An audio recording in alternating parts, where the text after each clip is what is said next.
You are the unvaccinated. You are the problem. It is the unvaccinated who are the problem, period, end of story. The only people that you can blame, this isn't shaming, this is the truth.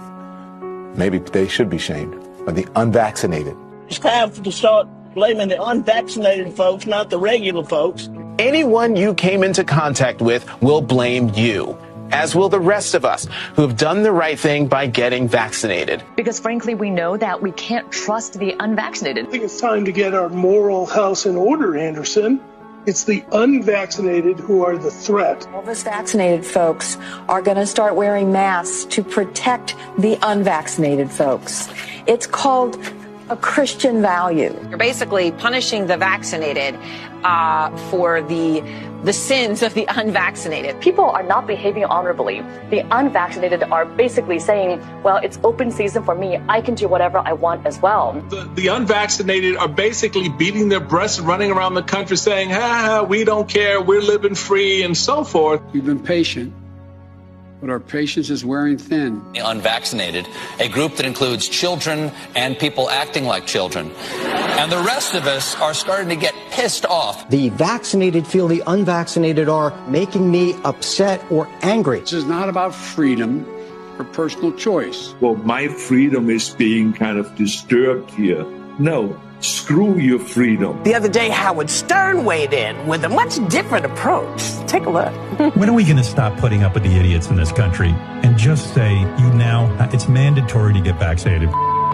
Their freedom. But you're treading on our freedom and you're making other people sick, and really you're killing other people. The anti-vaxxers, they seem to have a thing for death and home remedies. The anti-maskers turned anti-vaxxers are not just putting their own lives at risk.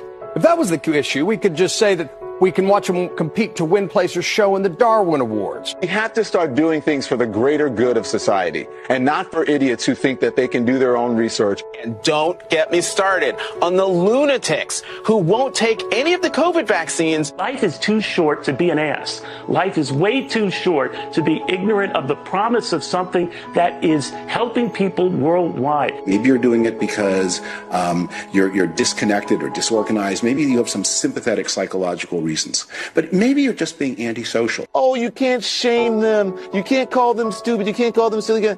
Yes, they are. Those who are not vaccinated will end up paying the price. The unvaccinated should be taxed.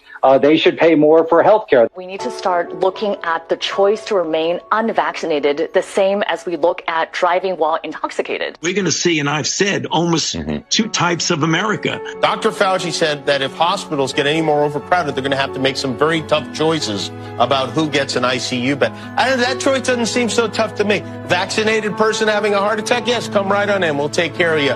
Unvaccinated guy who gobbled horse goo? Rest in peace, Wheezy. Pointing back to the unvaccinated who are really creating a problem in this country, every death that we are seeing from COVID could have been prevented. Literally, the only people dying are the unvaccinated. And for those of you spreading misinformation, shame on you.